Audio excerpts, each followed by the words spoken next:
Good evening, welcome to the April 4th meeting of the Westborough Planning Board. Just a reminder that this meeting is being recorded. We have several things on the agenda. We have a continuation of the public hearing for the site plan review application at 6 Bellows Road, a continuation of the public hearing for 165 Flanders Street, continuation of the public hearing for the earth moving permit at 25 Gleason, continuation of the public hearing for 19212 Oak, continuation of the public hearing for Village Commons at 1 Gleason Street, and vote to approve a temporary contract for town planner services. First thing I want to start with is our schedule. We're scheduled for our next meeting on the 18th. I was hoping we could discuss moving that back to the 25th. I will be away on the 18th. That's school vacation week. I don't know. Again, I don't want you to move it back just for me, but if you're amenable to that, Well, I think people are out of town, too. A lot of people are out of town, so. well, I also know it's Jim's, assuming we approve this position for him. It's not a contract, it's actually a hire, but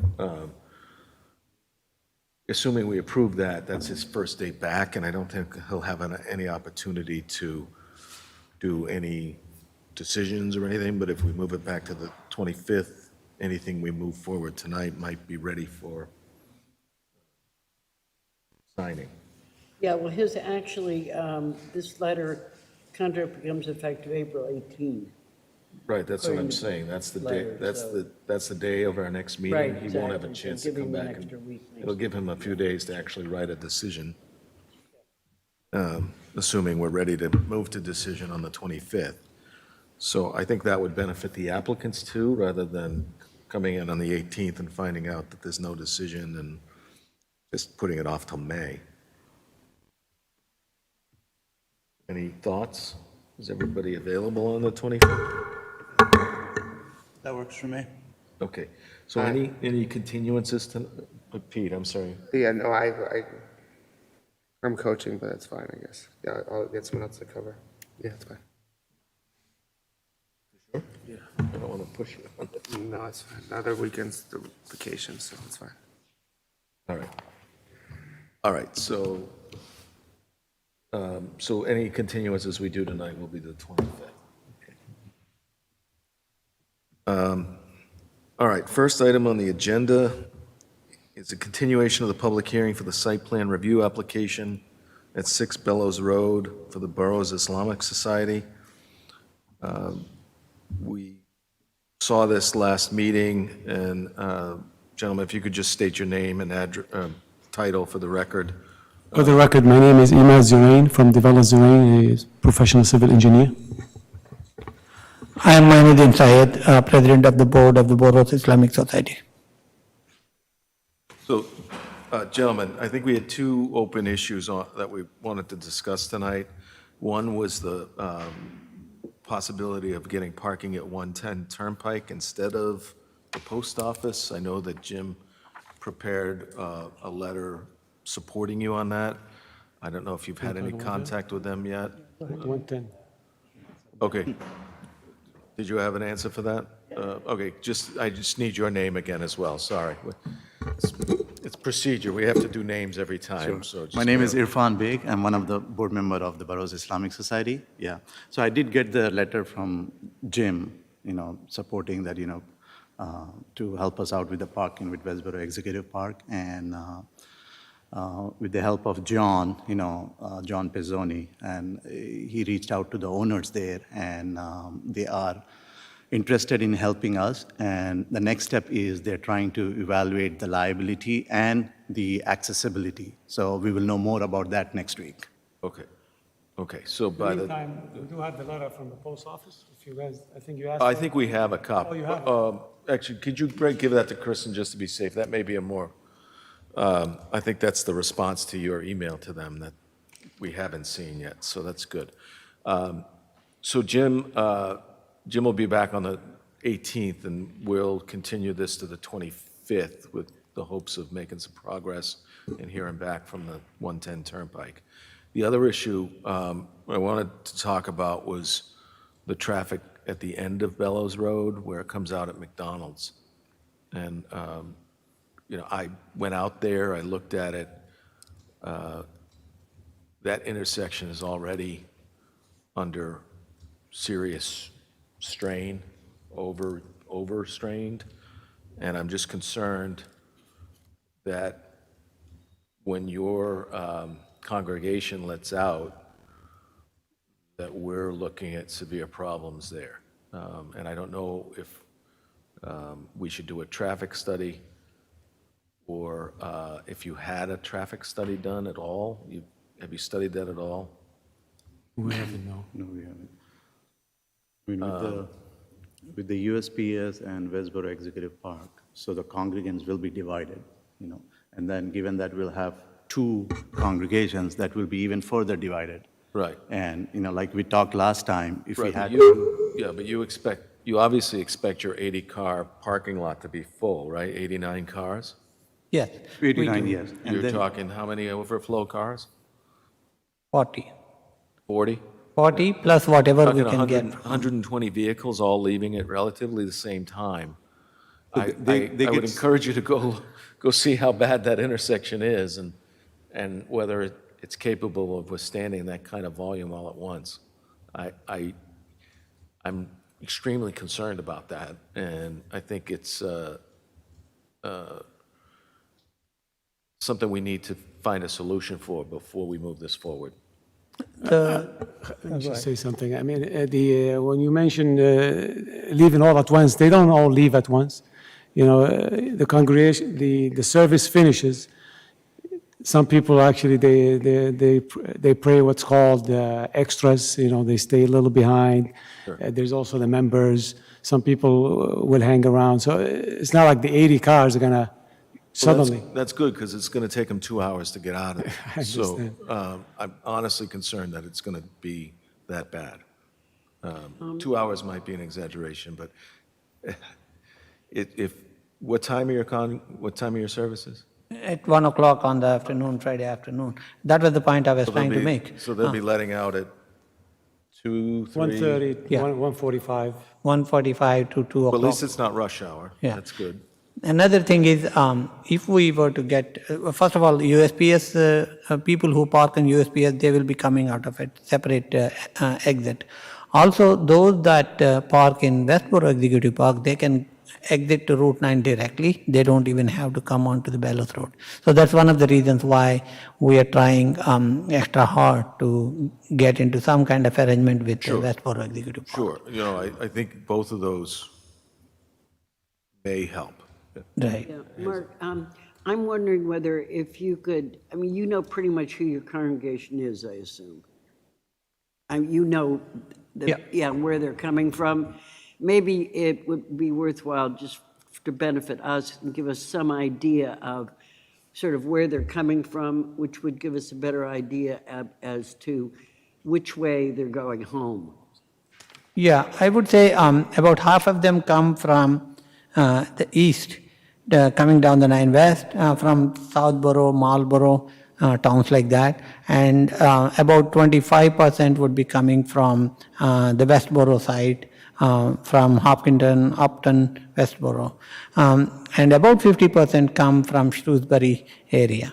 So that is the kind of makeup we are looking at Well, right I now. guess that's part of my concern, right? Because even if they're coming out of 110 Turnpike, they're going to want to take Bellows Road to get down to East Main Street and take that left. So when you get to the McDonald's, you have to stop so that the cars getting on Route 9 East. Right. So any car turning left there may have to wait. Then you have to go straight across, but there's only room for 2 cars before you get to East Main Street. Then you have to wait for an opening to take a left. There's going to be cars that block the on-ramp because they think they can go forward, and then they realize that they're the third car, and now all of a sudden cars trying to get on Route 9 east from East Main Street are not going to be able to get through because there's a car blocking. I've had it happen where I've had to stop and wait for a car to take a left onto East Main Street. So, not to mention, you can probably fit 10 cars, maybe 15 stacked cars before you get to McDonald's from your driveway. So if you have even 40 cars leaving at the same time, it's going to take a long time for them to get out. And if they're going to Shrewsbury, they have to go that way to double back. I mean, the people who will be parking at Westborough Executive Park, alternatively, they can take a U-turn from Computer Drive. Right, Which that is a might, little that might further. help. So No, that I will agree, help. and that intersection is certainly. Which is better. not that far, and it's Route 9, it's straight through. That intersection was designed for that kind of volume, so I think that's a helpful solution. Right, But so I'm we can enforce that for people I'm parking. not asking you to do any improvements at Computer Drive, though. I'm just concerned about what is our long-term scenario there once you're up and running? I mean, we want you to succeed in town, we want you to be, we don't want people getting pissed that you're there, right? No, definitely, it's a valid Pardon my concern. French, It's right? a We valid don't want concern. people upset that you're there. We want people to appreciate that you're neighbors. So if there's a stack of 40 cars trying to get out there, you know how people are in traffic. They get angry, right? And I don't want them angry at this. So I don't want them angry at me, I don't want them angry at you, and I certainly don't want, this to turn into a problem. Right. We're here to try and get ahead of problems. Right. I think we'll have a better idea when you find out about whether they can park at Executive Park and, where the parking's going to be as far as that, plus the fire station, plus your own property. And it may be that, the places they're parking are going to be defined by in which direction they're leaving to go, and that might give us a better idea. Exactly, You've got, exactly. 3 separate places they're parking, Exactly. depending on where they're coming and going. Right. Then we'll know more about what might have to be done down by that intersection by McDonald's. So I think we're a little ahead of ourselves in the sense that we just need a little more information on the parking and then going from there. Okay. Yeah, I was just saying, I was thinking it's, once we figure out your parking situation and we can assign people based on where Which they're direction coming they're coming from, from. so Yeah. we can then Yeah, cycle definitely. everyone in the proper way, I think I would be fine with that. What was done when that building was, that was childcare, right? Yeah. I mean, they didn't have 40 cars at once, but they had to have peak times in the morning when parents were dropping off and in the afternoon when parents were picking up. Yeah, I don't know What was the anything traffic about issue then? the use of that building, actually. It's been out of business for a while now, and I don't know how many kids Yeah, I don't were know how going many there or vehicles anything. went through there. I know that, it's a big building, so I assume they had quite a few kids, but I really can't say. Fred, do you know anything about the history of that building? When it was a volume of traffic prior to this, or?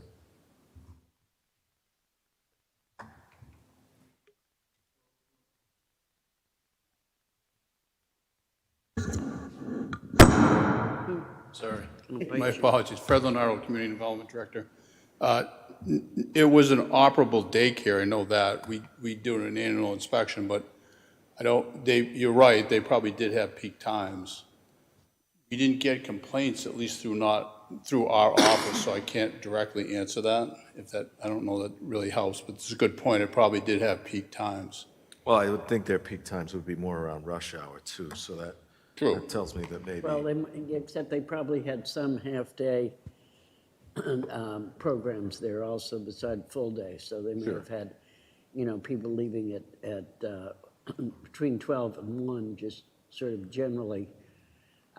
Usually these places offer both half-day and full day, so. But in the Well, they morning, did have everyone's toddlers there. Right. But that's going to be different from what we're facing here. Well, if you're dropping off for a full day and a half day in the morning, you're gonna have full capacity coming through there. So this should be less, I would Yeah, think. exactly, that, Should be. So I guess my point is that if we, for a business or, we would ask for specific analysis on how much additional traffic are we talking? And I don't really have that to base my judgment on, so I'm just expressing a concern. And I think it's a valid concern. If you've been through that intersection, I would think you'd understand what I'm saying. It is a valid concern, and it is a concern that we have to. And that's why we plan on dividing first of all, we plan on dividing the congregation from 1 to 2 or 2 to even 3 if it is required. Secondly, we plan on instructing the people, attendees, to plan their exit and park mostly, if possible, and on the Westborough Executive Park, and then exit out onto Route 9 directly, and then take a U-turn if they need to go to Shrewsbury area. And those that are going towards Westborough, Upton, Hopkinton areas, they can park in the USPS. So this is tentatively the plans we have, and we very much share the same concern. Okay. And It's again, going to be a learning experience for the attendees. Once they realize if they're going west on Route 9 and they're going to take an hour to get out, they're going to be more apt to park at the post office Right. than park at the facility. It's easier for them, and so it's going to be a learning experience. First, couple of weeks into it, they're going to know pretty quickly that it's better for them to park at the post office. So you understand, I'm trying to get ahead of those problems, not React to them. respond. I'd prefer to not react to problems. I'd like to get ahead of those problems, because reacting to those problems, it becomes much more difficult. Like, I don't want to have to ask you to pay a police detail at that intersection on a regular basis, which is what happens at other large congregations when they all let out at once. I've seen that, and I think that's an ongoing expense that I don't really want you to have to endure. So I'm trying to get ahead of that, and I don't know what the solution is, but I need more assurance that we're not going to have a problem. So I don't know where to go with it from here, whether we ask for a traffic study or not. I think, it might be something we can talk to the planner about when he's back.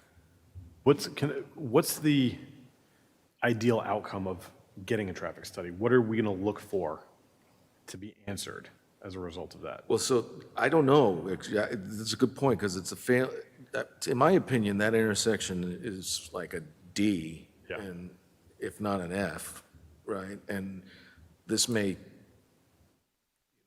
not like we're taking an A and going down to a B, right? Is that failure an underlying condition that isn't their responsibility? I could certainly argue that. But I also, I feel like it's going to be a real nightmare there when they let out. And I'm not disagreeing with that. I'm just saying, if they do a traffic study, what is that going to tell us? I That's don't going to think that's solve the problem. I don't think that's going to make any difference, quite frankly. Okay, well, then who can recommend, like, improvements there that might not be? Mr. Chairman, if I may. Sure. I think, we would request we'll try it out. If there's an issue, we'll be willing to get a police officer at that intersection. Yeah, I was going to say maybe for the first month, if you had a police officer there directing traffic, just to make sure that people were going in the right direction. We're okay with that. It's just a matter of educating your congregation. I mean, that's. Eventually people will learn and park at the right place. Well, I don't think it needs to be eventually. I think you know where everyone lives, and you can assign people to come to certain parking lots. If you live on the Shrewsbury sign, you're only coming to this parking lot, because then it prevents our issue. And if you live in these other towns, and you assign them the spots. You're saying in addition to that? Yeah, no, but I say if you assign the people in the congregation the spots and which way to go from the beginning, we can try to prevent this, and then also limit your financial costs, because we don't want an ongoing cost for you guys. Because I'm not trying to invent a problem, right? Like, I'm scared, I'm nervous that it's going to be a problem. And so I'm trying to get ahead of that. And maybe the police officer solution maybe it won't even be necessary when you first have we'll find out after 1 week that, it's not an issue, but we would have to bring the chief in to explore that solution. I can't just, that's an option, I guess. What were you going to say? Yeah, I was going to say, for the police detail, like my question would be, would you need two? One, if they get parking at Westborough Executive Park to make sure, make sure those folks go out onto Route 9. And then you have another one at the post office, making sure they only take a right out of that parking lot. Yeah, I'm less concerned about the executive park because that park it held a lot of employees at one time. I'm more concerned with the post office on a Friday afternoon when I believe they're open,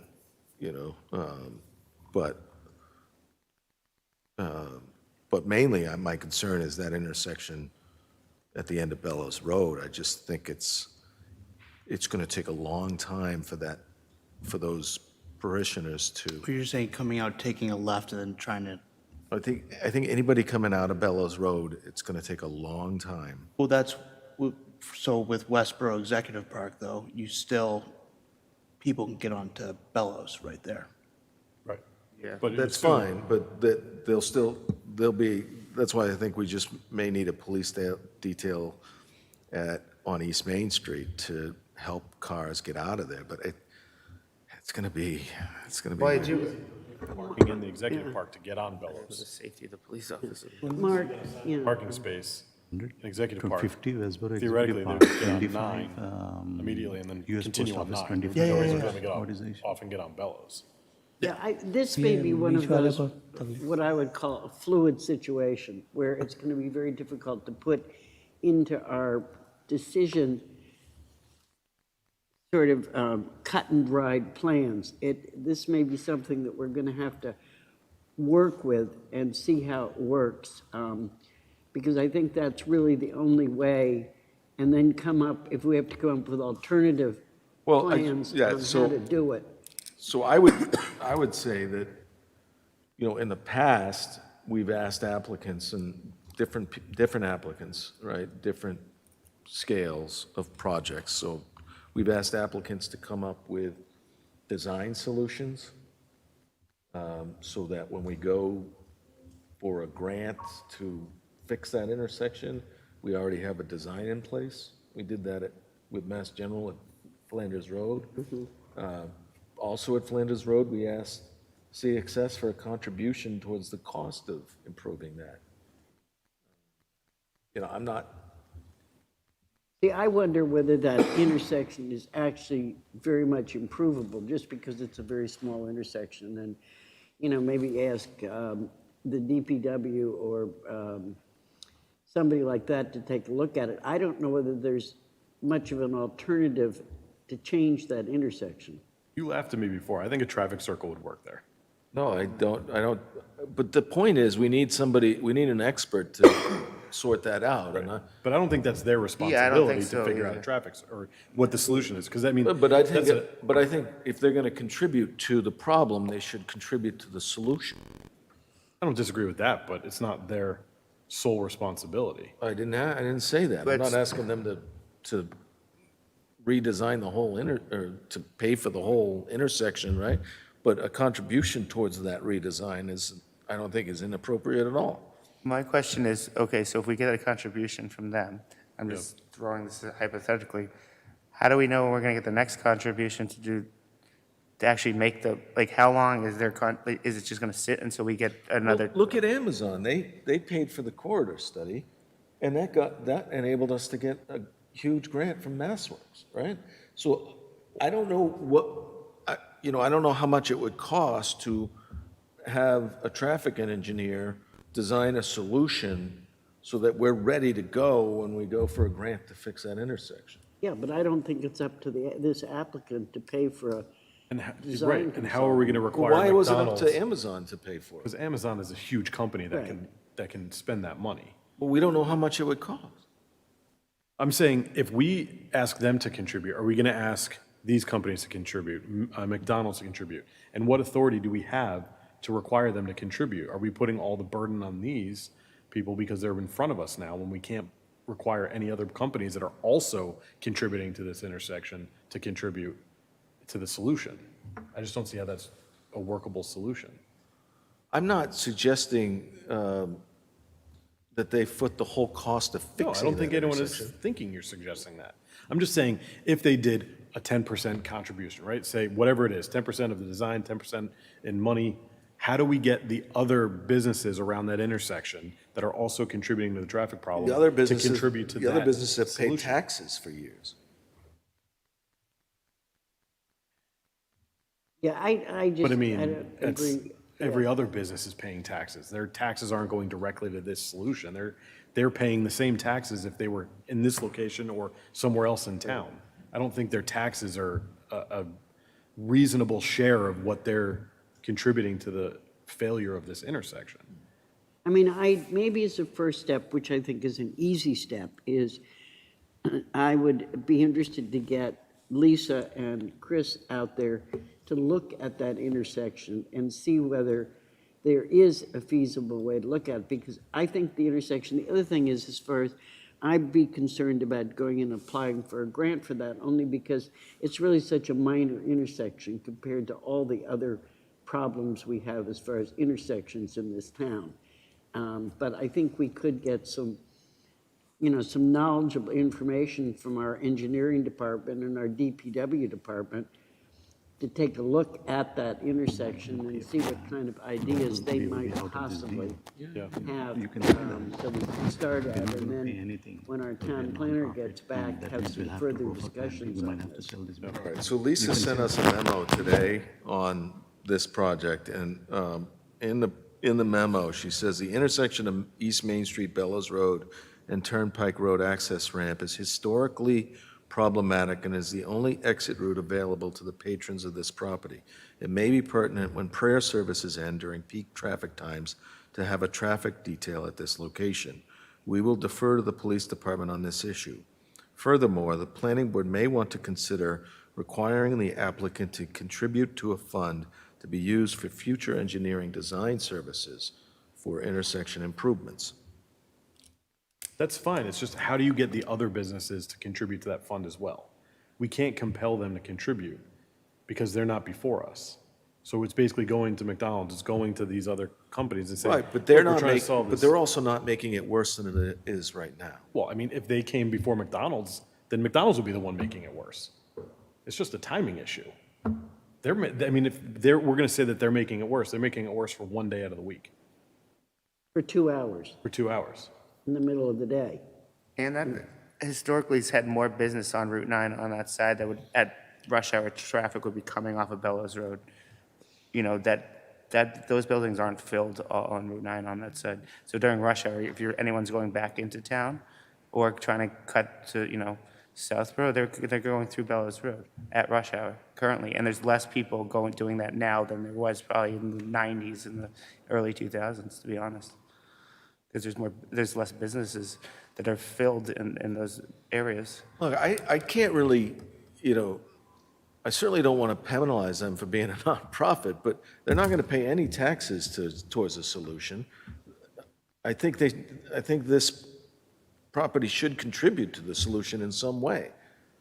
I don't disagree with that. I'm just trying to figure out what an equitable way of contributing is. If we're going to ask them to contribute financially to the solution, are we going to ask the other contributors to the traffic issue to contribute financially, or what are we going to do? See, my concern is that we may ask this applicant to contribute, but is that money going to sit there for 25 years while we're waiting to see whether somebody's going to do something about that intersection? And I don't want that, but I know, and but that's but I would, practically, that's the problem. but that's why I like the solution that we use with Amazon, where they paid for, I mean, granted, it was a whole corridor study, so it was much more expensive, but even the solution with MGH, where they engineered where they were going to and they didn't end up building, but. If I may, I think that's a waste if I of may, time. To come up with the engineered At solution, this particular time. you're much I more don't likely think to so. get a grant from the state if you have an engineered Yeah, solution but already on in this place. project, as I said, it's low list on the projects that we have in town as far as traffic goes. So if I may, I really appreciate you trying to be ahead of the problem rather than being in a reactive mode. At the end of the day, it is the people who are attending the congregation who would be put through this hardship, right? And that's why we are willing to try several things and split them up into different lots so that we can reduce the burden on the traffic on 6 Bellows Road. But if we were to go down the path of going into a re-engineering, a redesign, and come up with a new solution, maybe companies like Amazon that have huge bags of money can afford. But we operate on a shoestring budget. We are non-profit, and we basically depend on the congregants' donations, voluntary donations to operate. So at the end of the day, if we can't, we don't even have 4 to 5 months of operational expenses in our bank. And with this kind of numbers, we would be forced to make some very unpleasant decisions of, scrapping the whole project. But as you are discussing, I'm thinking, okay, what if the next applicant has the same set of problems, right? So while a new solution is designed and implemented, we are willing to live with the problem and try to mitigate as much as it can. But undertaking a traffic study or coming up with a new design is something beyond our capability.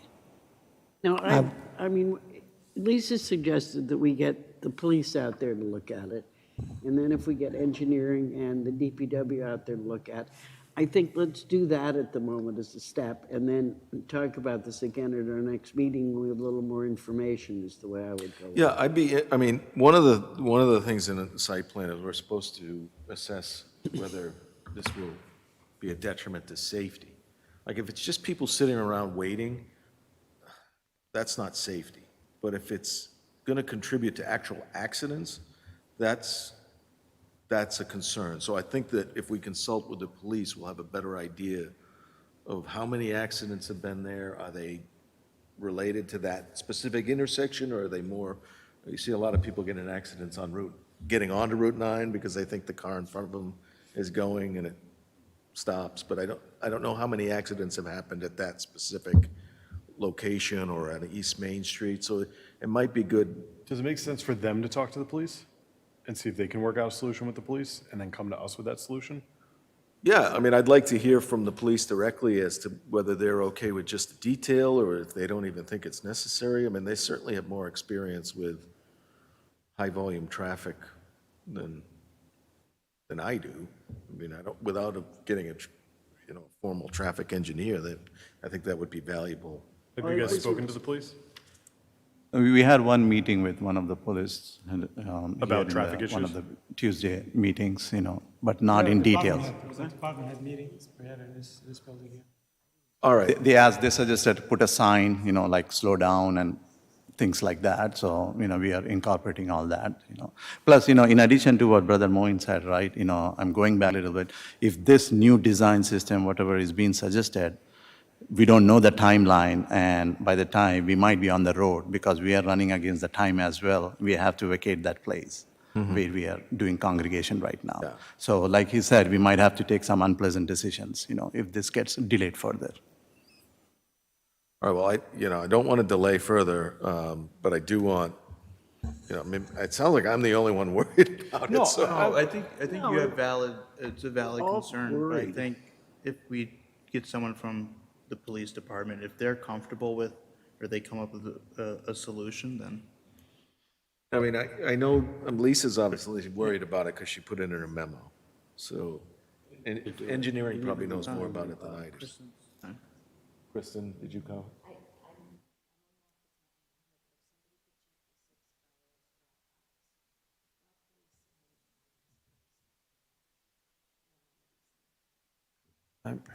So my friend just reminded that, we did have a suggestion from police department. They reviewed it and they gave us the suggestion just to put the sign. So they are aware of that, so. Thank you for the question. I think this is a situation where we put a look back in, if we have them do a police officer for a period of time, then do a look back period to see if it's necessary. And just, I think that's important. We just build in a look back period. So we just make sure that the traffic isn't causing harm.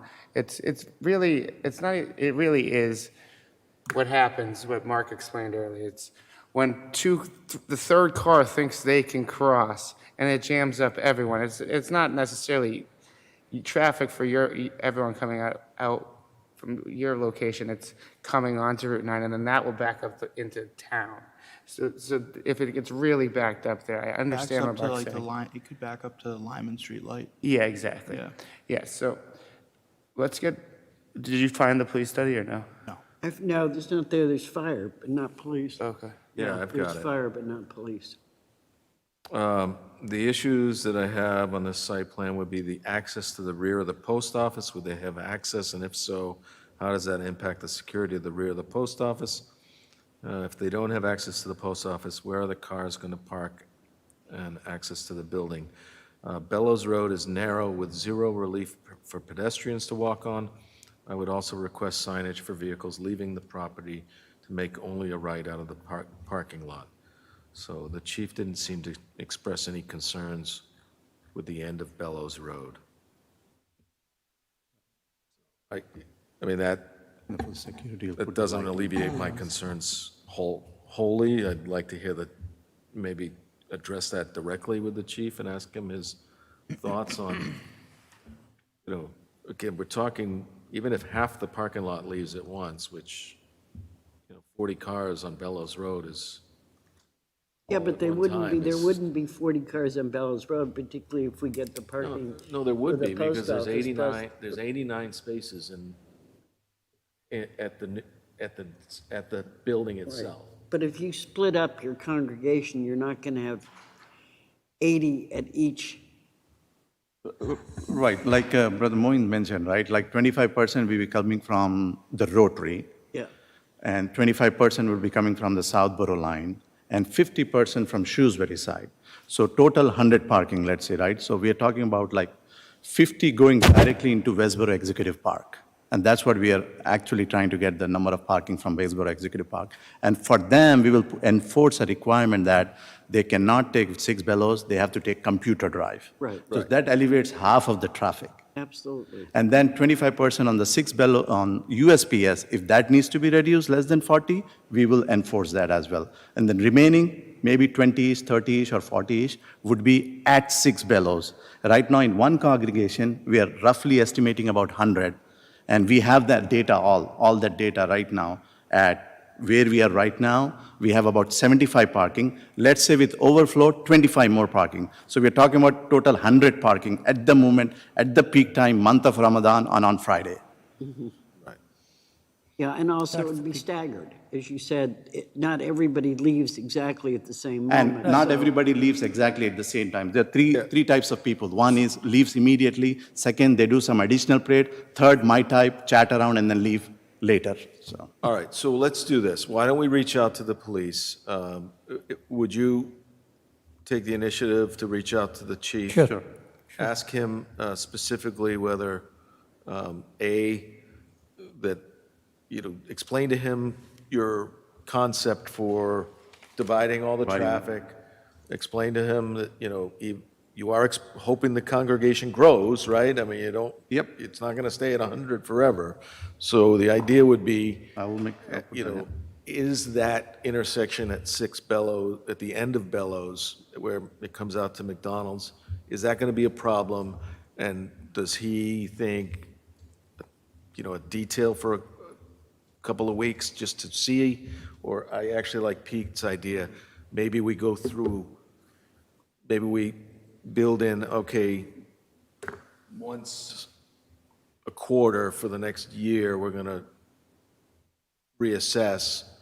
And, because it takes a year to get through all your high points, all your holidays and all your, Ramadan doesn't come twice a year, does it? I don't know. I'm sorry, anyway, you know my point, though, it takes a year so maybe after a year, we can just say, we haven't had any problems and, move on, right? Sure, But definitely. if there are problems, we have an opportunity to have you back in and talk about solutions. Sure, all right, thank you, I appreciate it, and they already gave the feedback, but I will go and ask again one more time, specifically what all you mentioned. I'm specifically Definitely. concerned about the end of Bellows Road where it comes out and how that volume of traffic, even if it's 20 cars, is that going to turn into, a serious issue of some kind? And I don't think it would hurt, though, to also just ask Lisa, go out and take a look at that and, yeah, I mean, she can Okay, take another just- look. I think she's already addressed it in her memo, though. well, yes and no. I mean, we have a specific question now.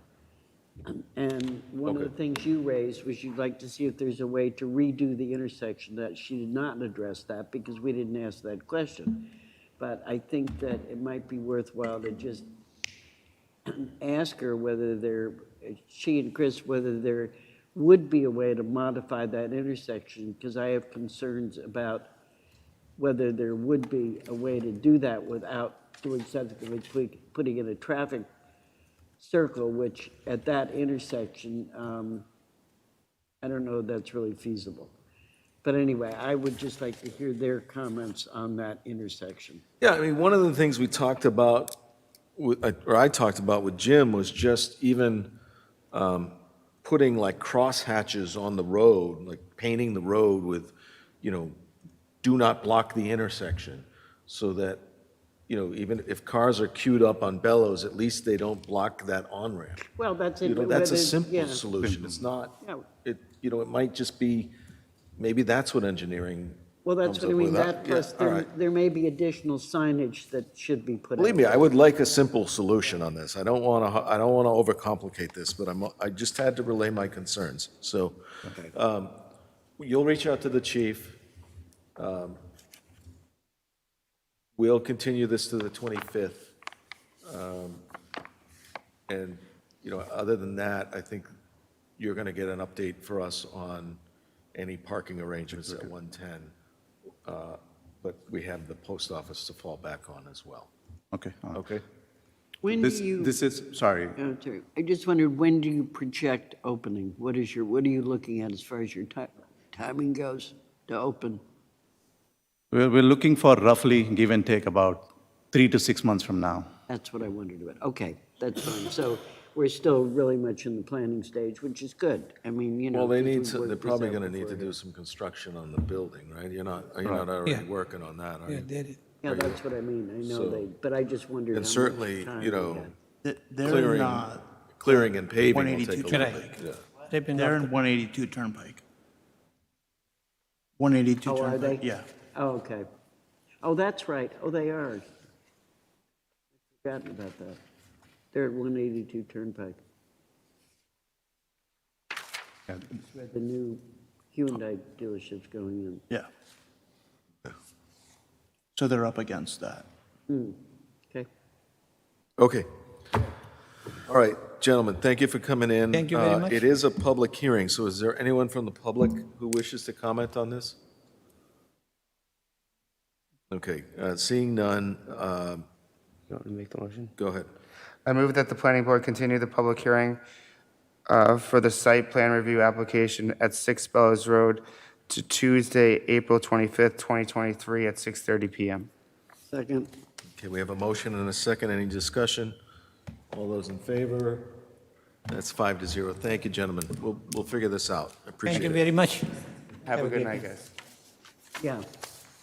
Next item on the agenda is continuation of the public hearing for the 165 Flanders site plan review application. Is there someone here for that applicant? No, that's in your packet. Oh, that's continued? The last one. Oh, that's why I didn't see it in the email. All right, we have a letter from the applicant dated April 3rd, so addressed to the planning board, attention Jim Robbins, planning director. regarding EG America, 165 Flanders Road. Dear Mr. Robbins, on behalf of EG America, we would like to request a continuance of the planning board hearing for the project at 165 Flanders Road until the next scheduled planning board meeting. And that's signed Andrew Platt for Bowler Engineering, who is the engineer for the applicant. Continue this one. So, any questions on that? Does somebody want to make a motion? Yeah, I move that we adjourn, that we continue the public hearing for 165 Flanders site plan review application to April 25th. I second that motion. Any discussion? All those in favor? That's 5-0 in favor of continuing that public hearing. Next item on the agenda is a continuation of public hearing for the earth moving permit at 25 Gleason. We all got draft conditions on this, and we did receive a response from the applicant who reviewed the draft. I know that engineering had some outstanding issues that you may not have seen yet. And so I'm concerned that there may be more conditions on top of conditions, so. So Mike Scott, Land Design Collaborative, and I guess I'm the only one. Yeah, the attorney reviewed these. My understanding was there was a lot of discussion at the last hearing about conditions, and Mr. Robbins drafted these based on the last conference call we had, or Zoom. Yeah, and we got an email late today Oh, from okay. engineering Okay. that you haven't seen yet, so I don't want to hit you with all of that now, but she was fine with Jim's conditions, but she added, or she being the town engineer, added some additional language Okay. that you haven't seen yet. So Correct. I think it would be beneficial for you to get a chance to review those as well before we get too into the discussions. Sure. What I would like, though, is if, if those are satisfactory, that we can have Jim start drafting a decision for the 25th. But why don't we get you those? So Sure. you can. So we owe them some revisions to the plans and some other narratives relative to the schedule. So I didn't expect that this was the final Yeah, hearing no, per se, there but, were there is quite a list, so. okay, so we'll potentially want we to, will yeah. have Yeah, to change We'll and wanna I don't- look at I it. don't want to surprise you with it, so let's get it over to you so you can discuss it with your applicant.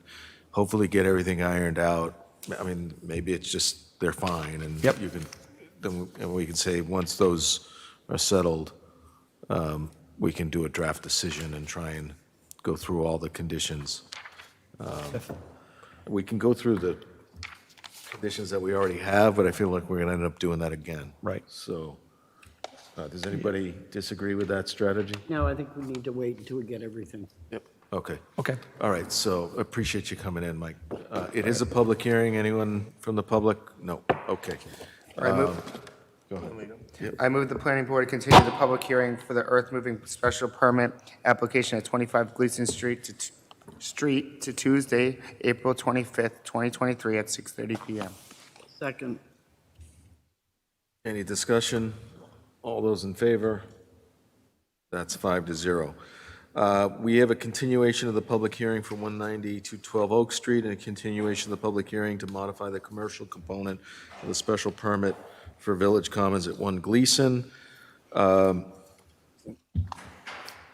We did receive a request for continuance on this as well, if I can put my hands on it. Here it is.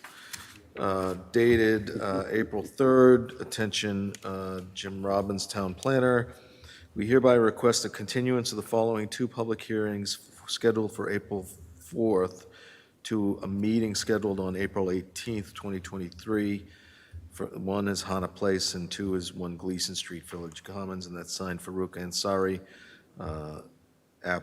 who is the owner and applicant. So obviously that would go to the 25th, not the 18th. I think you can just change it, Yeah, I mean, he doesn't have a choice because we're not because gonna, we're not meeting that night anyway. so. Any questions on that? in front of us anytime soon. Well, he's been waiting for a response. I mean, I don't, if we're I going to just don't know continue where it and we're he's at. not here, he's aware that we've been waiting for a response from town council. Jim spoke with them on Friday. They're going to have a written opinion for us on this week On how to proceed. on Well, whether the town has any rights in the old Oak Street layout. Then, depending on that answer, we'll be able to make a decision on how to move forward. Obviously, I mean, I don't want to overcomplicate it till I know the answer. No, I just was curious for Yeah. an update. I mean, there's a lot of permutations. If we still have rights in that easement, do we want to give them up? I mean, that's what, that could all, you know, if we don't give them up, can he even build Oak Street the way he's proposing? You know, There's also a question, obviously, of who owns that piece of property. So that's the other thing that they have to determine. which property? Oak The Street? easement, the old, Well, he owns the property, but whether we have an easement for drainage. well, yeah, but there's also a question as to, on the deeds, I understanding as to whether there's a possibility of reverted back to the state at some point. Oh, really? Yeah, so I think there are a number of questions, at least on the face of it. Okay. Yeah, that's, Or the county, I guess it was the county actually revert back to, but whatever it is, I think there's an if, or they're still looking for some original documents to kind of figure this out as far as Interesting. title problems go. okay, so that's something I wasn't aware of. So regardless, it's a fairly complicated issue, and I don't think we're waiting on him. I think he's waiting on us. And has been waiting for a while. So hopefully I know Jim's been trying to move it forward, you know, and with him gone, Christy Williams is helping me communicate with council and try and get an answer on that outstanding issue. All right, so, No, that's perfect. yeah. And Thank you. do we know where they stand on like the landscaping for the current development? Are they gonna be prepared to get that up to par? So he's not here, so we're just continuing it.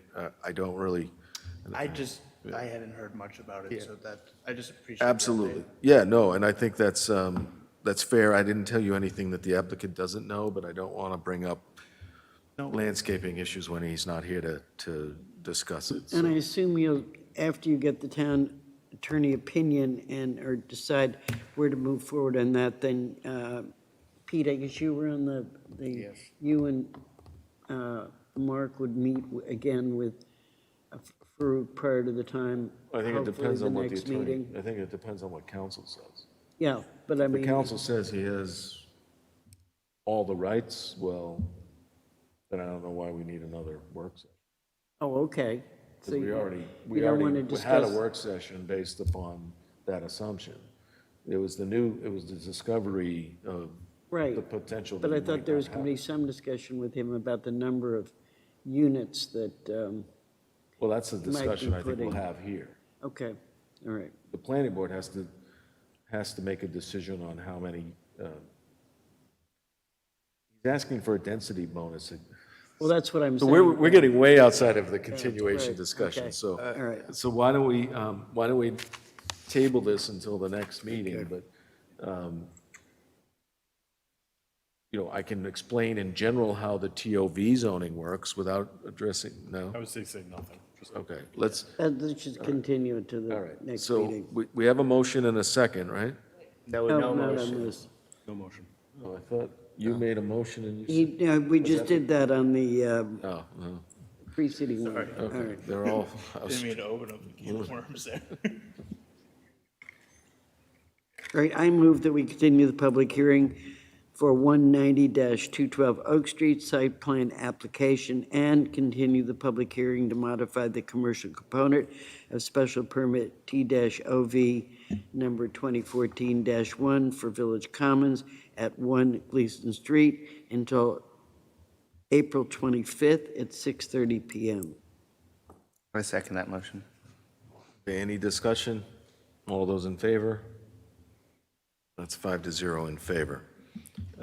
Next item on the agenda, we have a vote to approve, it says temporary contract, but it's not a contract. We're making an offer to, we're being asked whether we will approve offering Jim Robbins a temporary position.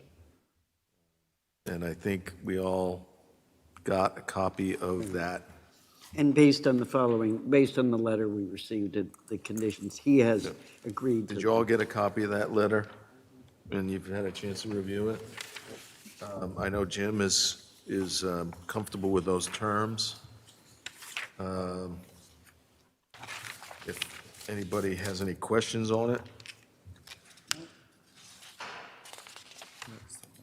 Okay, I'll make a motion to appoint Jim Robbins as temporary town planner for a term of no longer than 2 months, as under the terms described in the letter. Right, dated April 5th, 2023. So moved. I second that motion. Okay, any discussion? Can we vote?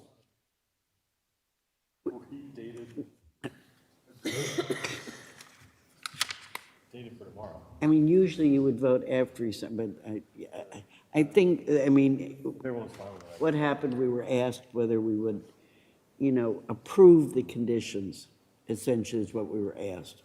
I think that was how it was phrased. I say we don't get caught up with the minutia, because we kind of need Jim, so. So, no, I'm just kidding. Technical question. It's fine. Yeah, I think it was really just approving the conditions as much as anything else. Yeah, I mean, I think the terms were outlined in that draft letter is what, so I think the reason it's dated tomorrow is in case we had any changes. But since we don't have changes, but maybe I should have referred to it as a draft letter. All right. Okay, we have a motion. I made the motion. Pete seconded. Any discussion? Well, wait a minute, read the first sentence here, because it says, at their meeting, the planning board voted to appoint you as temporary town planner. That's what we need to do. That's what I motioned. Is that what your motion said? It's a motion Sorry, to I appoint didn't Jim get as it. temporary town planner. Effective April 18th. I said under the terms in the letter, but, Yeah, I was just using the language from the top sentence here. okay. I mean, we can certainly add effective 18th, 4/18, that's, I don't think it matters, no. It's in the Oh, it letter, needs a right? term. Jim back. Yeah, he said he said it can't exceed 2 months. But not unless we No. come back and approve it. Yeah, I was gonna say, so does this allow us to do like another one if we Yeah, wanted to? exactly. I got to be honest with you, we're going to have to do without him someday, so I don't want No, him I'm just reading off the working top here. through us. We can't get another town planner in the next 2 months.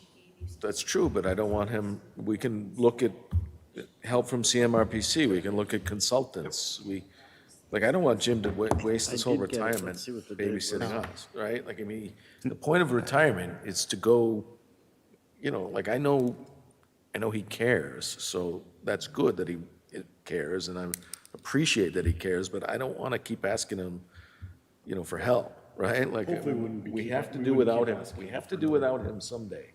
Hopefully we wouldn't keep asking him for another 6 months.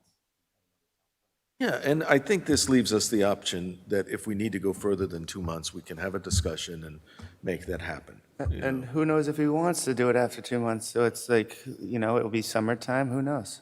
Well, that's a great point. He may decide, he's done. Right. I mean, that's, We have to live that, we have 2 months with Jim right now, and we have to get ready to move on.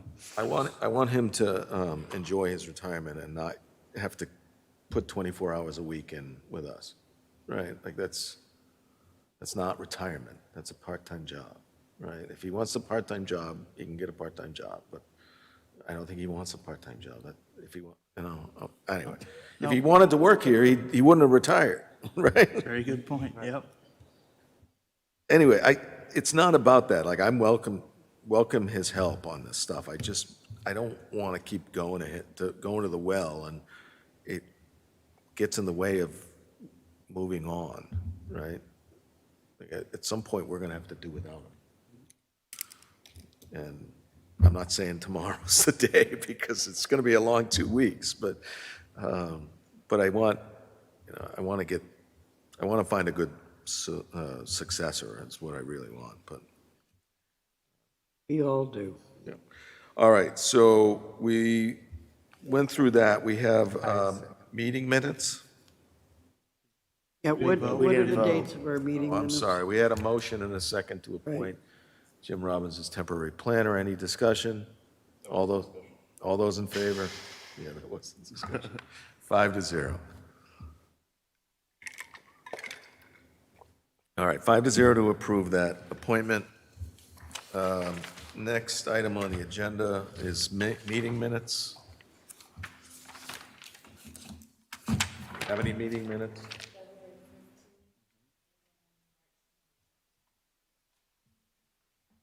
Okay, March 25th was the town meeting. Right.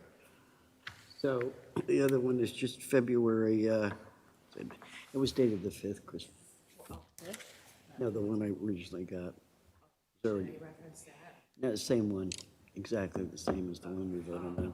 Yeah, were there any correction or changes to the minutes of March 25th and February 15th? Has everyone had a chance to review them? Could I have a motion to approve the minutes for February 15th and March 25th? So moved. Is there a second? All in favor? Thank you, Kristen. That's 5-0 in favor. All right, next item, we have reports of board members who attend other committee meetings. I guess I'll start. The Master Plan Implementation Committee has narrowed down some of our priorities, and we are in the process of interviewing some department heads to get a handle on what they're already working on that's in the master plan, what the kind of narrowed down priorities, how that would impact them, and what they would need to move those priorities forward. The idea is that, we narrowed down to some priorities, but we're going to probably have to narrow it down more. So, I don't want to get too into the large number that we're still working in, but at some point, we're going to narrow it down to a workable goal that we can try and focus on. What's the next meeting? Monday night. And we'll be meeting, the DPW director will be in. So after that, we have probably a couple more departments at least that we'd like to have in. All right. John might.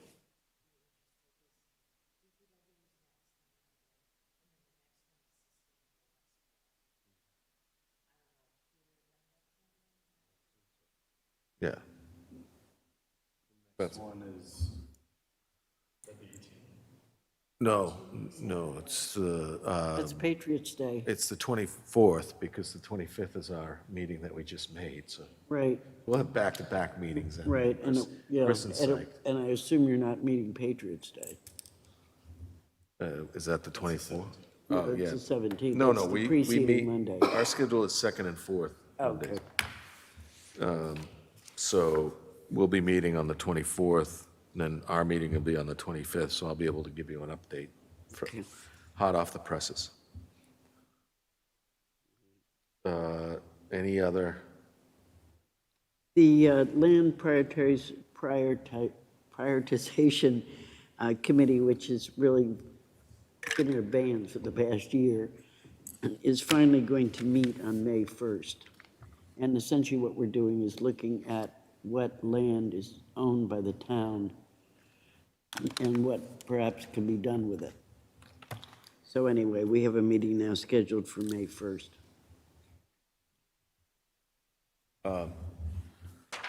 Questions? So the next item was a downtown plan discussion, and you saw Jim had a summary on that. This is something I've been pushing, partially, pretty, for those familiar with the master plan, I know Hazel, you are, but there's a lot of initiatives downtown. And in the past, we've had a lot of studies. We've had a traffic study. We've had a study of the road, a parking study. What I would like as a board is to go to town meeting in the fall and ask for funding on like a master plan for downtown that incorporates, historic initiatives, parking, zoning, traffic, pedestrian and walkability improvements.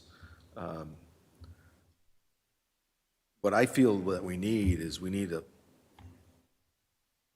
a roadmap on how do we get from where we are now to where we want to be.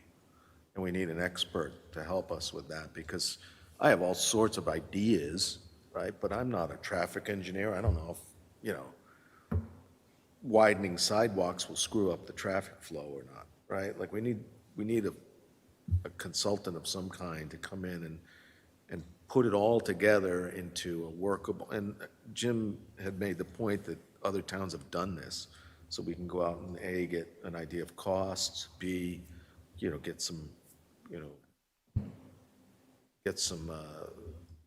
idea of who does a good job on this and what other towns' experience have been with these firms. But I don't think it's going to be cheap. So I think we need to get an idea of that and maybe go ask the town for funding.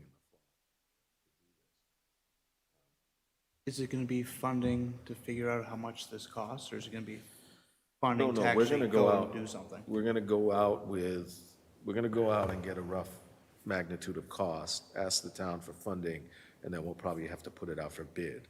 That's just for the study. Yeah, no, I was just Right. curious, because I know there's other projects in town that ask for funding to then figure out what the cost of something is, and it's kind of a misuse of funds.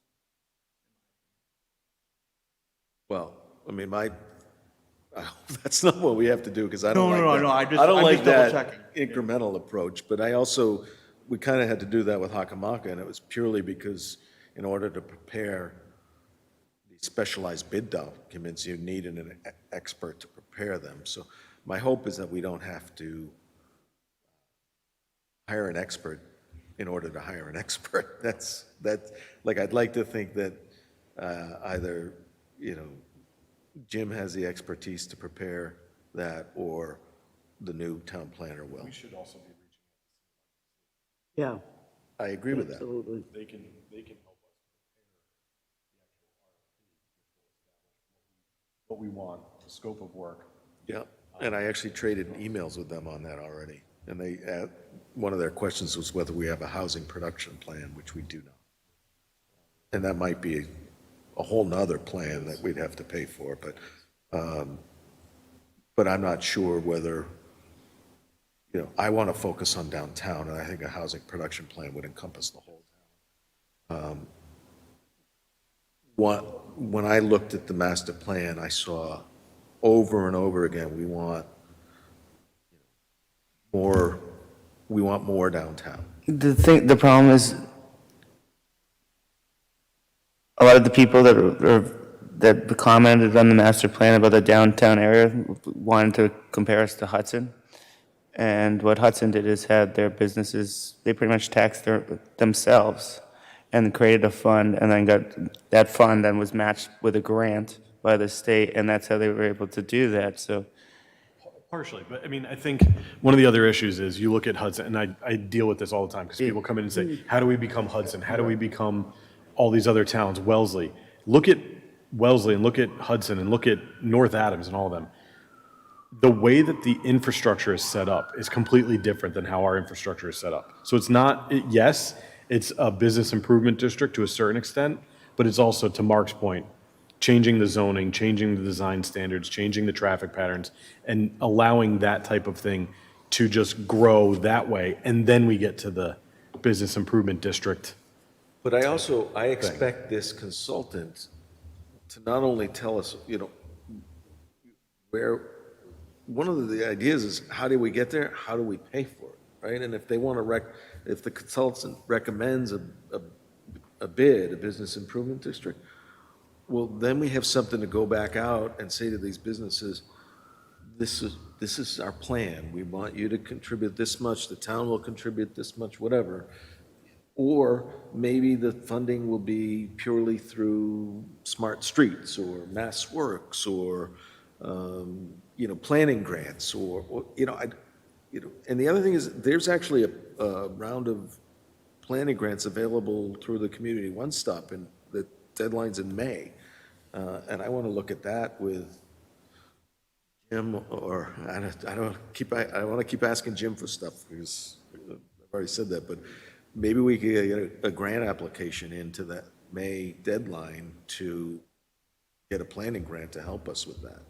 But, that's awfully tight, so.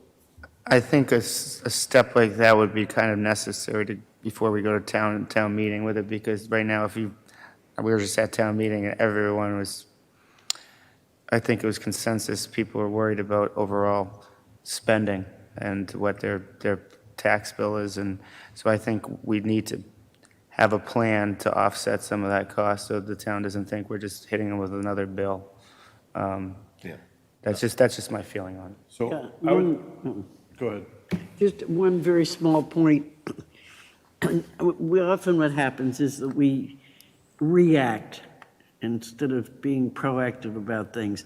And something just occurred to me is that at town meeting, we passed putting in a new crosswalk down, around the Rotary, so forth. Well, there's a question about where it should go. Now, that should have been part of a plan for the downtown Rotary area. And so now I kind of saying to myself, well, great, we've passed that, but, we wanted to fit in with what we're looking at as a downtown area. And do we really want to put something in which we then will take out because it didn't work according to how it should be? It's so Planning much, in this. it's that and so much more, right? Like, Yeah, and, everybody agrees, okay, the flashing yellow light is a good idea, but do we really have an idea what that's going to do to traffic? Well, that's what And then I'm all the saying, people that complain yeah. about traffic going to be like, yeah, we want safety in those, but is that the right solution, or is that just a citizen's idea of what will help? I don't know if that's the right solution, and I'm not against more flashing yellow lights because, I want kids to be safe in crosswalks, right? But I want a holistic solution. Is that the right word? So if we're looking at getting some funding in May, I would suggest we reach out to CMRPC, because if we wait until Jim gets back to start pursuing this, you're gonna have 2 weeks. Right. All right. So if we reach out to CMRPC, they may be able to help us, because I would assume we qualify for some technical assistance from them, we do. that they would do Yeah. it on our behalf, and they Right. could help prepare those documents and get them submitted. Yeah, we may be using some of that technical assistance on the housing choice zoning, but we also, I believe, got funding just for that, so I'll look into that. I'll email them tomorrow and ask them.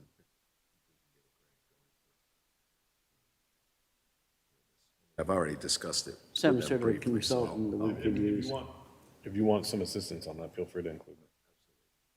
I'll copy you on the email. But as I said, now I say to myself about this, I don't just, quite frankly, want them putting in this stoplight, the flashing lights, just somewhere to get it in because it was passed by town meeting. It may not be the appropriate place to put it. Looks like they probably should take back some parking spots and do for this. I don't know where Chris is on this, but I'd be kind of interested to find out when we're trying to look at the whole downtown area. And, Well, yeah, I think one of the things we need to do is define downtown, right? Like, I'm not looking at going all the way up Lyman Street. I think downtown, we need to say, okay, what's our focus going to be? And to me, it's like Railroad Bridge to the Rotary, and then down, you know, how far down do we want to go on the other streets? Well, the other question I is, mean, when we you- can go from past the railroad bridge, but then we start getting into how far down do we go? Do we go to CVS? Do we go to Lyman? Do we go, you know? well, you got to So- start somewhere. I mean, Like, I, you know, you personally, I take a want to start with, small, I want to start with a area. core area, and then we start working our way out. yeah, But that could be part of the plan. I mean, the plan could define the core area. right, The and then go out yeah, from there. and Yeah, There could be an makes perfect incremental sense. approach. Exactly, I agree with that. I agree with that. And We the don't have logical to, way to do it.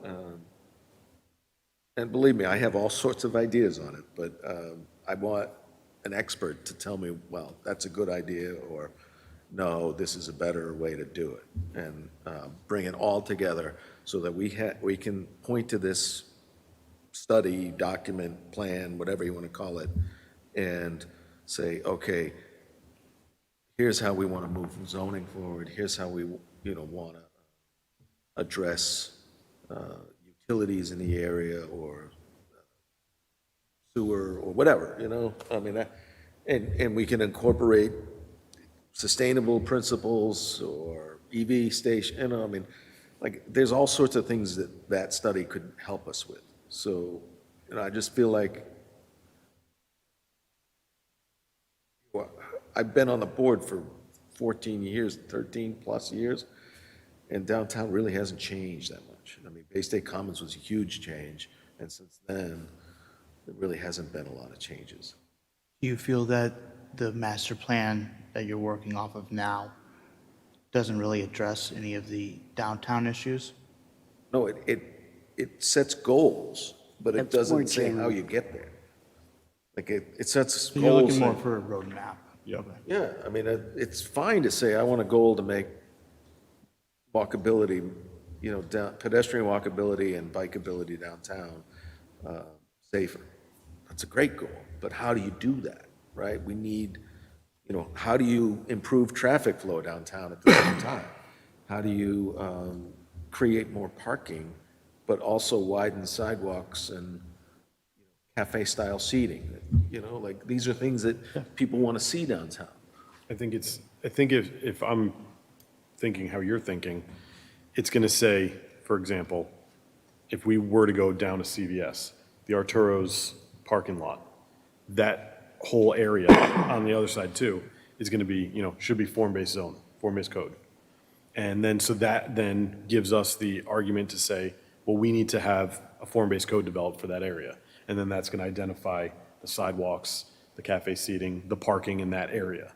And then you can also look at pedestrian and bicycle, and then that could be a whole separate study of how do we connect the downtown. And so it's not necessarily going to solve the problems, it's going to give you, in my opinion, it's going to give you the next step to actually solve those distinct, it's going to identify the problems and then give you the next step to solve that distinct problem.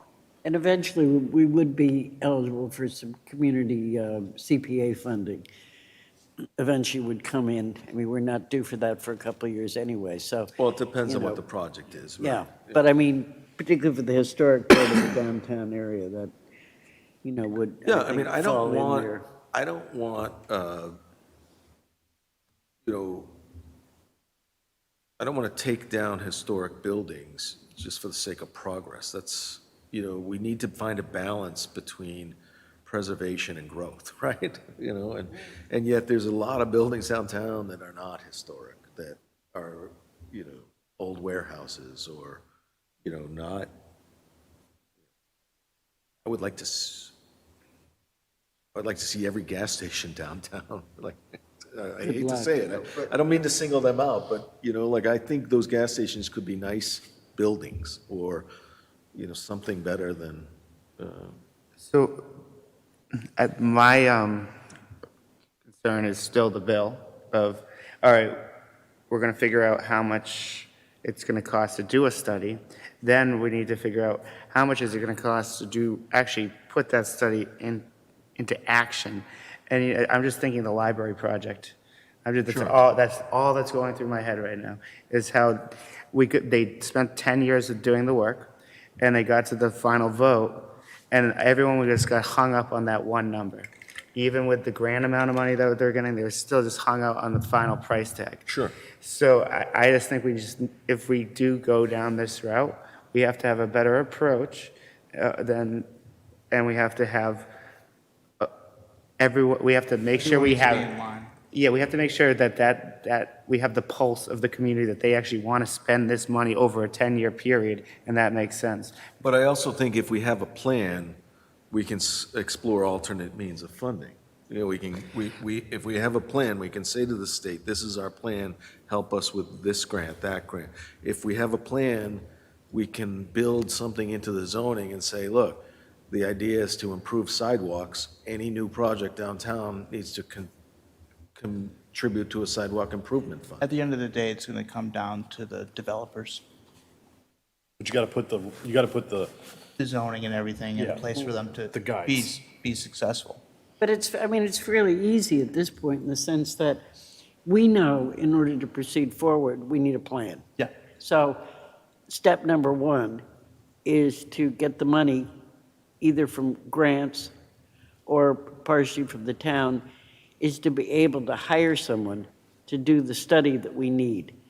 That's step number one. So that's where we are at the moment. And then we'll move from there. So, I mean, our essentially job at the moment is to figure out how we fund a planner, type of hire a comprehensive- consultant planner. That's step number one. And so looking at that and looking forward to any shortfall in money that we might need for October to be able to go to the town meeting in October with the, giving them an idea what we need in order to do that plan. From there, then when we get the plan, then we move forward from there and work with the planner as we go. So, I just see this kind of as the first step, and that's really all we can consider at the moment is we don't know anything till we see what a plan looks like. I mean, we all have lots of ideas, but that doesn't mean that. Well, part of we do much. that, hiring that expert would be having some type of public session saying, what do you want to see downtown? Yeah. How would you, there would be community engagement. there would be, Yeah. it wouldn't just be the planning board saying this is what we want. and- No, usually you have community, Yeah. input on So that, I something think, like is that. hugely important to Like a get to what charrette, yeah. Pete was talking about, was getting a pulse of the community. Maybe we go out there and everybody's happy with it the way it is. Right. Not based upon the master plan that I read. right, no, or any of the stuff, the conversations that I heard. So then, we're not like going over the master plan implementation committee by taking this step. No, the master plan implementation committee is encouraging. Okay. It's not a policy group, like we're a policy group. Or I don't say. Master plan committee is not going to create new zoning. We're going to create new zoning. They're going to tell us, well, you need to work on zoning or planning, and this is, to me, can't do anything downtown just pulling it out of our hat. We definitely need that committee on our side when we go to town meeting because. Well, that won't be heard. No, Yeah. of course, but that would be our committee, the community that we would need to be on our I side. think you would because involve that's like helping the EDC too. process. Oh, absolutely. Yeah, and the finance committee and the bike and pedestrian committee, and, I mean, there's a whole bunch of stakeholders in this, right? And, but it's, the leadership has to come from somewhere, and I think it has to come from this board. Yeah, I agree. All right, so you guys are all, I'll reach out to CMRPC, I'll copy you on that. We'll work on trying to get some grant assistance for that, but when, I just sent you an email. There's also the Mass Downtown Initiative with Emmy Hahn at the state level. It's a community one-stop grant program that well, that was focuses one of the only grants on- they talked Yeah. about it. But it might make sense to just have a phone call with her and just be like, look, we lost our town planner. We're kind of on our own here. How do we start? Yeah. She might have other ideas. I'm perfectly fine with that. We missed the letters of interest round, but that doesn't preclude us from submitting a grant application. And if she can help us tailor it towards what we're, trying to accomplish, that's, more likely to get us, any kind of funding to help us with this would be beneficial. And there's more than one grant we can possibly get funding from. But that Mass Downtown Initiative was one of them. That, I sat through a whole workshop on the Community One Stop, and I was amazed at some of the funding opportunities that I didn't know about, and that I was like, geez, we could that to help with Arts in Common, or the Downtown Initiative would help fund events downtown if we wanted to, if the Cultural Council wanted to apply for something. Let's get in line first. So just so I understand, with this master plan for downtown, you'd want to kind of have the planning board lead charge with the new town planner? Yeah, I mean, I think, And the new town planner is going to have to work on the 2020 master plan and all the other projects? I mean, that's assuming we're going to get the grant, which we might not even get, and may not even get funding at town meeting, so. No, but I'm just No, I hear mean, I think where I'm reason- going with this. One of the reasons we're asking for the funding is to get an expert to do this plan, so the town planner doesn't have to do it. The town did rank in the master plan that it was a top initiative, so it does make sense that this would be the first thing we do tackle.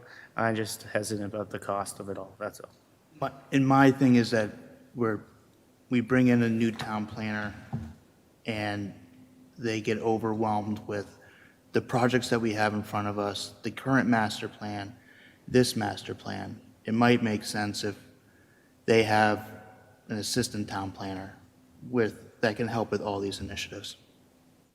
Yeah, but we're not going to the fall town meeting with that. He just talked about cost, and you Yeah, want you're to start a new you're putting position? another salary on the books. I don't think people will be happy with that. I mean, it would solve a lot of our issues, It would. and we wouldn't be here where we are right now. Yeah, but Jim didn't he, a couple of years ago, he had someone that worked with him in his office, and then they moved him to a different department, isn't it? Jim was filling two roles, correct? Derek Sari was assistant town planner and conservation agent, and then they broke the conservation department out. So his role was really more conservation agent under the town planner, as I recall. Okay. I mean, it was in the budget wasn't. for a Right, long time. and Jim was supposed to get an assistant town planner, and that got scotched, so Yeah. that's what happened there, so that I the, mean, we're a big enough town. Yeah, it makes sense. It's not going to happen right now. No, I think it's something we need to push for. but if we try to push forward with all these different initiatives, then I think that's something that we have to seriously consider. Yeah. And I think when we have Jim's replacement in place, then we make a concerted effort to move that forward. well, the other thing is that this new sustainability coordinator, whatever he's going to be, supposedly that's going to be a full-time, 40-hour week. Now, whether he has, and so the way his job listed, it doesn't look like it might take the 40 hours, and it may be that's the person that when they look to hire someone, it's someone that has some sort of planning experience that could work in that particular area. Well, I do think that, some of the sustainable coordinators might take, thing is, we had a planner, and I know Jim would tell you this, that, he wouldn't have had time to do any of that sustainable coordinating stuff. So But is it a even if 40-hour the week? sustainable, I mean, well, even if the sustainable coordinator, I guess maybe they can help the new town planner and maybe defray the need for an assistant town planner, but I think, wouldn't wanna see the that. point is when you get the new town planner in and we start assessing their abilities and their workload, then that's when we reassess whether we need to push for an assistant town planner or Oh, I think, Mark. don't even have this sustainable I don't, coordinator in place. I think that no matter what, this town needs an assistant town planner. And, I do not think that anybody that we have or have looked to hire is going to take that space that we really need. I mean, we've needed an assistant town planner, and I think it's very important that gets done Right. as soon as possible. But I agree with John, we're not going to get that done in the fall. No, it's Maybe- going to have to wait till next No, but I'm spring. just saying, if, with all these Yeah. goals and things that we're talking about as a board, it can't be done with just us and Right. one town planner. It takes a team. But you need to have those projects in place to justify the assistant town planner position, in my opinion. If you say we need an assistant town planner, and then we go out and don't get any grant funding, we go before town meeting and they don't appropriate the funds, now we've got a position that's not doing what we want them to do. I think that unfortunately has to be a reactive thing. Yeah. Yeah, no, I agree with you. All right, so, anyway, we have some short-term goals is we're going to reach out to CMRPC and try and get some grant funding for that study. And then, move that forward hopefully for the fall. We also have discussion of housing zoning bylaws in the highway business district on the agenda. And I think, given our sewer capacity and I think as a town, we have to make a decision, do we want more residential construction along Route 9? Or is that really the spot for it in this town? And my feeling is no, that, I want to encourage commercial growth on Route 9, but I don't want to encourage residential growth on Route 9. I think that detracts from redevelopment of downtown. But I also think and we haven't really seen, first of all, with the sewer moratorium, nobody could do it now. But we really haven't seen anybody try to do residential along Route 9, but given the state of the businesses, I'm worried that we may. There's always groups that are interested in resi on Route 9. I think right now, given where kind of the market is, where interest rates are and construction costs, and the sites along Route 9 that would be prime for redevelopment, then none of the numbers make sense. Financially, it just isn't going to work. Yeah, it would, Well, so this is what I was thinking, though. If we're going to take something away, we should give them something back. And my thinking was that if we remove the residential uses from highway business, that we, in exchange, I guess, not exchange, but as a kind of to compensate for the loss of that right, that we allow them to go 50% open space instead of 60% open space. Now, I don't know if that'll be enough to stimulate some of those projects that you were talking about, but I don't necessarily like the idea of taking some zoning rights away from an entire group of taxpayers without giving them something back. This may be too far afield for this conversation, but I definitely agree with that. I'm just wondering with the open space, I think we need to look at how the open space in our commercial and industrial districts is actually working. And I know, like, you can use very thin strips of open space and count it towards your total open space. Like, is that even worth it at that point? Or do you allow higher density in those districts, removing, dropping it down to 30% open space, but having certain restrictions on the open space has to be Okay. like contiguous? Here's another thought, right? What if we allow a project to, like right now, the open space has to be contiguous with your site, but what if we allowed a project to make their open space by acquiring another vacant parcel? Well, let's say, Like with Veterans Freedom Park? kind of like that, like ascending parcel, sure.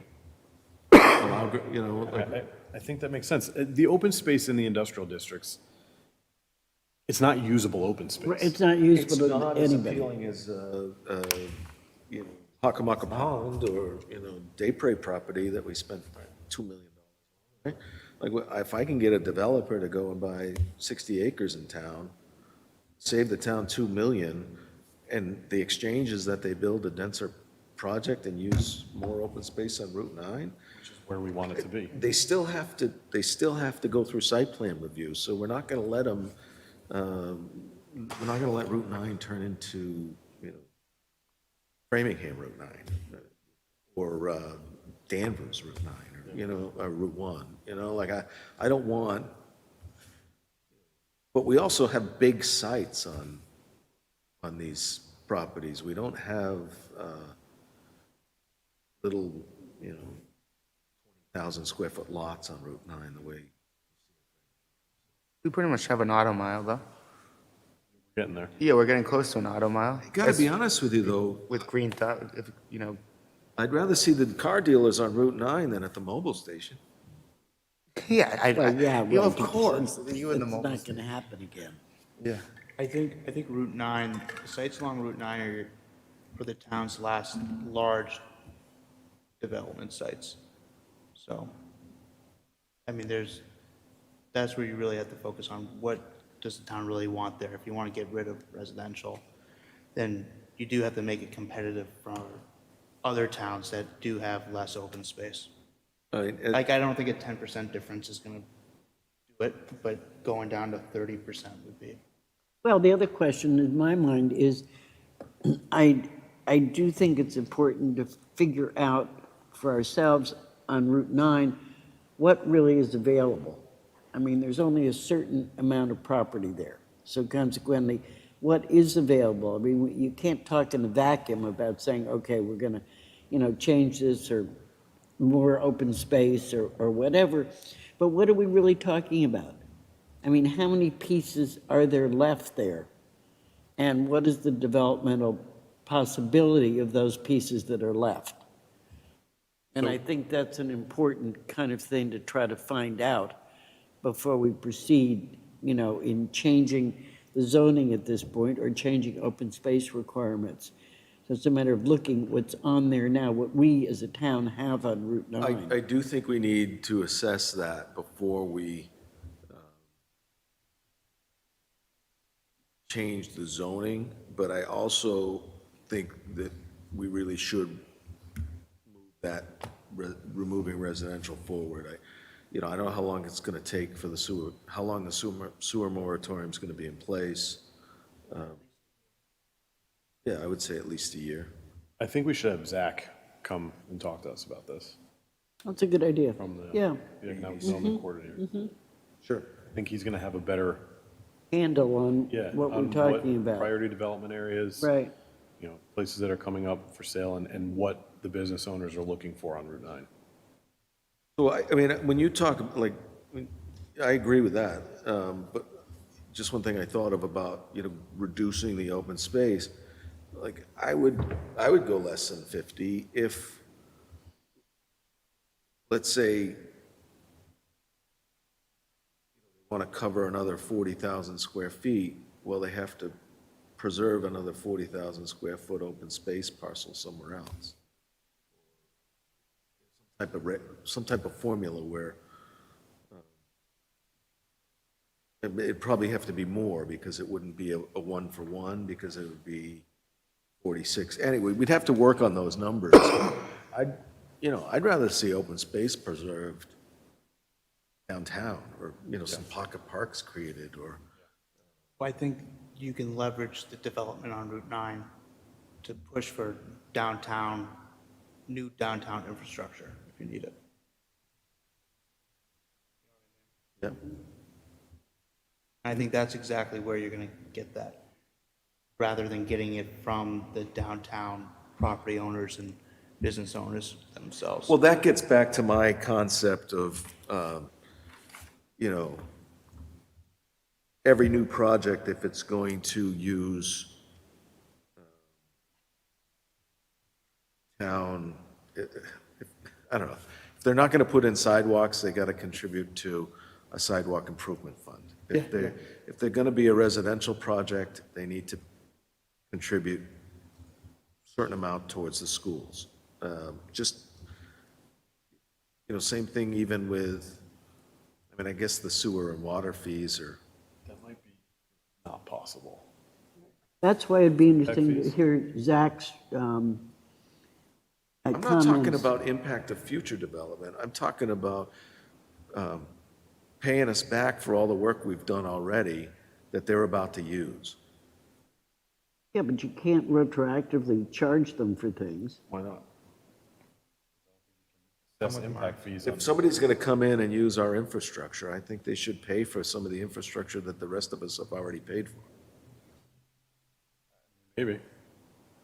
I'd have to It's see. not an impact fee, it's a user fee. Isn't that the purpose of dual Waltham tax? does it.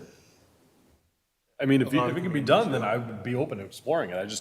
I would need to understand what it actually is. I would too. And I would like to have somebody like Zach give Yeah. me some feedback on that as to whether anything like that's feasible. I mean, the point is, we do need to keep commercial development in this town in order to help with our tax base. So, the last thing we want to be doing is turning off commercial development by asking them to do things that are totally unreasonable. Completely agree with that, but I also,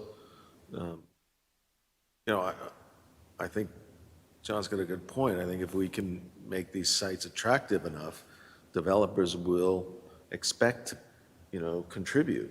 And I think we need to have Zach in here, and he might have ideas we don't even think about, right? all right, fair enough. Let's invite Zach into a future meeting. If we can't get him, maybe not the 25th. I think Maybe we're a- pretty full. Maybe let's look at Yeah, the let's do a schedule and meeting see in May and see where whether we are can on get in May. that problem. All right. All right. Next item, we have to vote on officers yearly and committee appointments.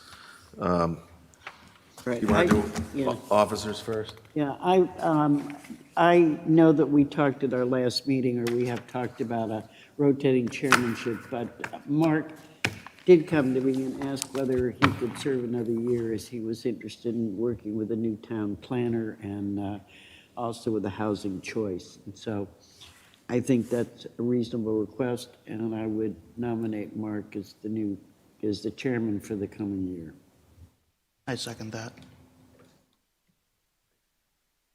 Discussion, all those in favor? All right, that's 5-0, thank you. Appreciate that. Do we have to nominate vice chair? Yes, I nominate Hazel. I second that. Any discussion? All those in favor? That's 5-0 in favor of Thank you. Hazel as vice. We have committee appointments. Do we have a list of committees, Kristen? Do we? Oh, we do, yeah. I'm sorry. I think Mark I didn't gave have it in us- front of me, but. Do we have to appoint them? Yeah. Even if they're indefinite? I don't think we have to if they're indefinite, but I thought we could review whether everybody still wants to serve on these committees, and I don't want to assume that you're just going to continue. I would like to go on. I know there's a new appointment for the community CPA, or there will be. And I would very much like to serve on that committee. Yeah, well, that was the reason I asked this to be put on, was we do have to appoint somebody to the CPA committee. I think, given Hazel's experience on the Historic Commission and her general common sense, that she's a good nominee for that. Is anyone else interested? No. Okay. I'll nominate Hazel for the planning board Second. representative to the CPA, I'm sorry, yeah, CPC, sorry. I'll second that. Okay, we have a motion and a second. Any discussion? Favor? Thank you. 5-0 of Hazel on that. All right, so I'm on the open space. Active transportation is the town planner. So, not sure if we should have somebody represent the board until we get a new town planner in. Anybody interested in going to those meetings?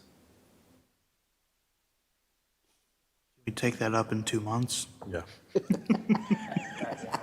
I can't take it. My wife will kill me. Okay.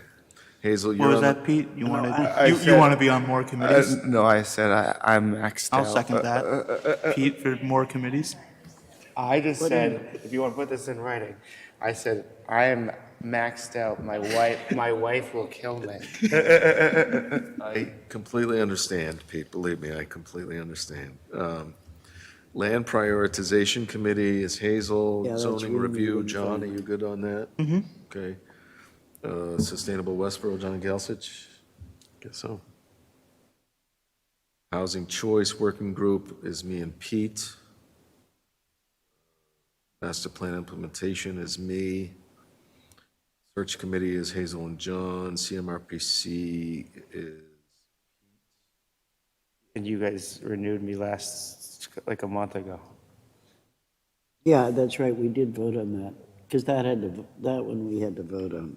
oh, because this says your term expires in June 30th of 2023. No, I think we We voted did on renew it. it, yeah. You asked if anyone I wanted tried to get out of it, and I And think you're also on the Capital Expenditure Committee, Pete. Yes, so no, that's pretty much done at this point. That's more of a December, January thing. Okay, so, and Hazel is design reviews. So if there's no objections, I will make a motion that all appointments continue through the end of their next term. Second? Any discussion? All those in favor? 5-0. All right. Any further business? Just one thing to point out about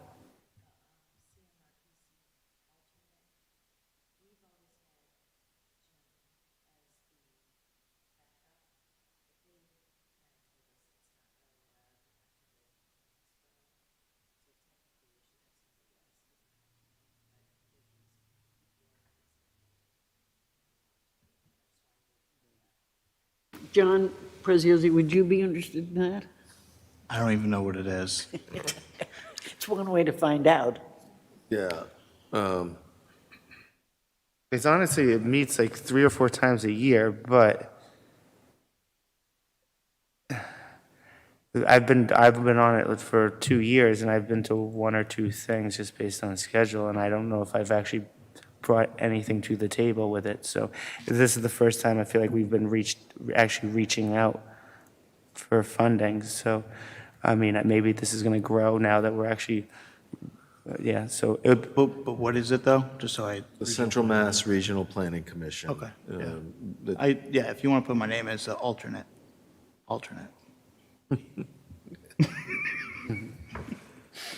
All right, then. Yeah, then So, that's fine.